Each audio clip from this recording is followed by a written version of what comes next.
कब तकरीर हुई थी मेरी? आज से 8 साल पहले। कहाँ? सऊदी अरब के अंदर, जद्दा में।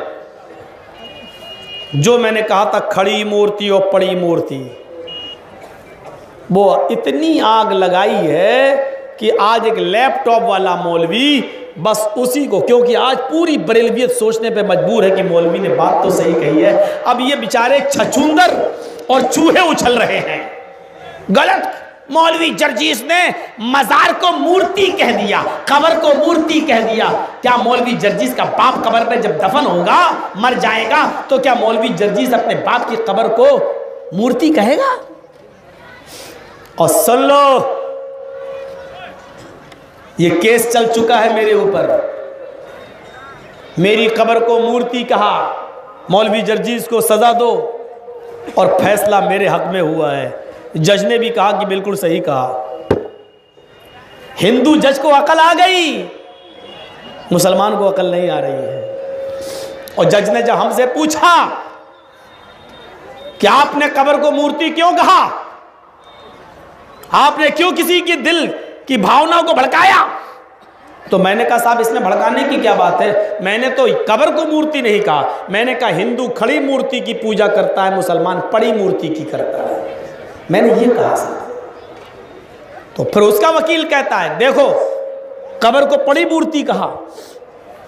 मैंने कहा काम तो एक ही हो रहा है ना जज साहब, हिंदू चुनरी चढ़ाता है। अब मैंने भड़काया जज को, मैंने कहा हिंदू मूर्ति चुनरी चढ़ाता है, ये मुसलमान कहते हैं कि हिंदू काफिर है, ये जहन्नमी है, और मुसलमान चादर चढ़ाता है तो कहता है कि हम जन्नती हैं।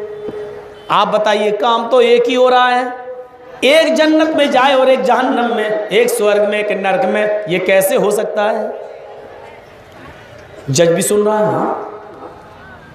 मैंने कहा हिंदू चुनरी चढ़ाता है, मुसलमान चादर चढ़ा रहा है, हिंदू फूल और की माला डालता है, मुसलमान भी मजार पे फूल बरसाते हैं, हिंदू खाने पीने की चीज चढ़ाता है तो कहता है प्रसाद, मुसलमान भी इस पे खाने पीने की चीज चढ़ाता है तो कहता है तबर्रुक, हिंदू भी इस मूर्ति को धोता है और उसका पानी पीता है, कहता है कि गंगा जल से अच्छा, मुसलमान भी और उसके मौके पर कब्र धोता है तो उसका पानी मजार का पानी भर लेता है और कहता है कि इससे तो हमारे पाप मिट जाएंगे, गुनाह मिट जाएंगे, जमजम भी इसके आगे कुछ नहीं।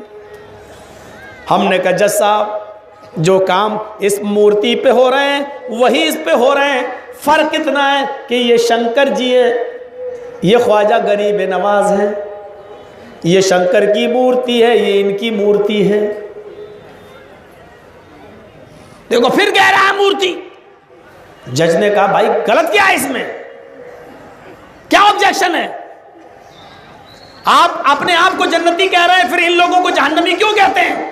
मैंने कहा साहब हमने किसी की भावनाओं को ठेस नहीं पहुंचाया जज साहब, हमने सिर्फ इतना कहा अगर भारत का ये 20 करोड़ मुसलमान चादर चढ़ाने के बाद, अगर चादर चढ़ाने के बाद, तबर्रुक खाने के बाद और कब्र धोकर उसका पानी पीने के बाद अगर ये जन्नत में चला गया, भारत का ये 20 करोड़ मुसलमान ये सारे काम करने के बाद अगर जन्नत में चला गया तो भारत का 60 करोड़ हिंदू भी एक एक करके जन्नत में चला जाएगा। मैंने ये बात कही जो इनको बुरी लगती है।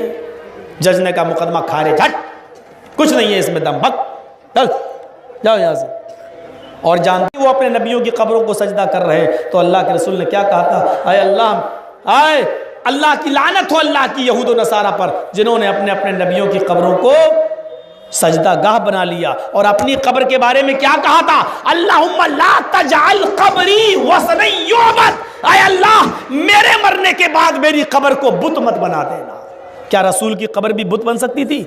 मतलब क्या था, मुझे मेरी कब्र में दफन कर दिया जाए और मेरी कब्र पे भी चादर चढ़ने लगे, फूल चढ़ने लगे, हार चढ़ने लगे, मालाएं चढ़ने लगे तो वो भी बुत बन जाएगी।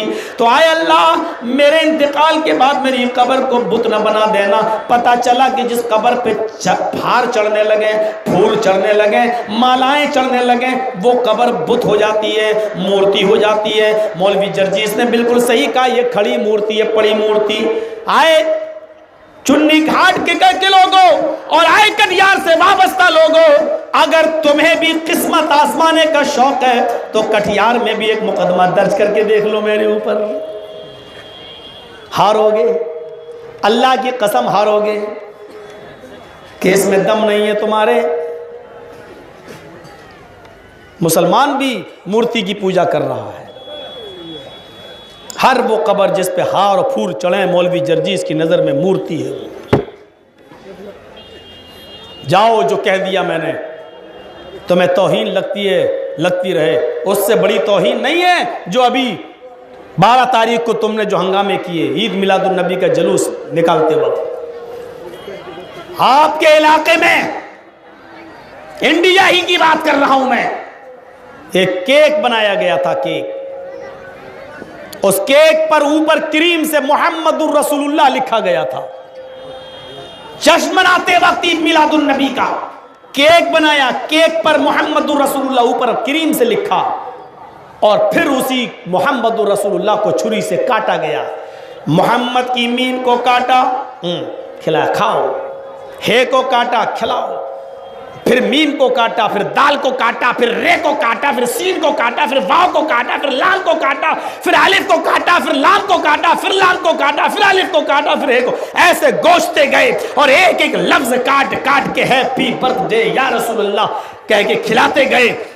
हाय भारत के कट्टर बरेलवियों, जाओ, मैं डाब लेके कहता हूं, टंके की चोट पे कहता हूं, तुम्हें बुरा लगता है, लगेगा बुरा, क्योंकि मैं होम्योपैथिक से इलाज नहीं कर रहा हूं, ऑपरेशन कर रहा हूं तुम्हारा। सुन करके नहीं, हालत होश में कर रहा हूं ताकि तकलीफ का एहसास हो। मैं चाहता हूं कि तुम्हें इस बात का एहसास हो कि तुमने किस शख्सियत की तौहीन की, मोहम्मदुर रसूलुल्लाह की।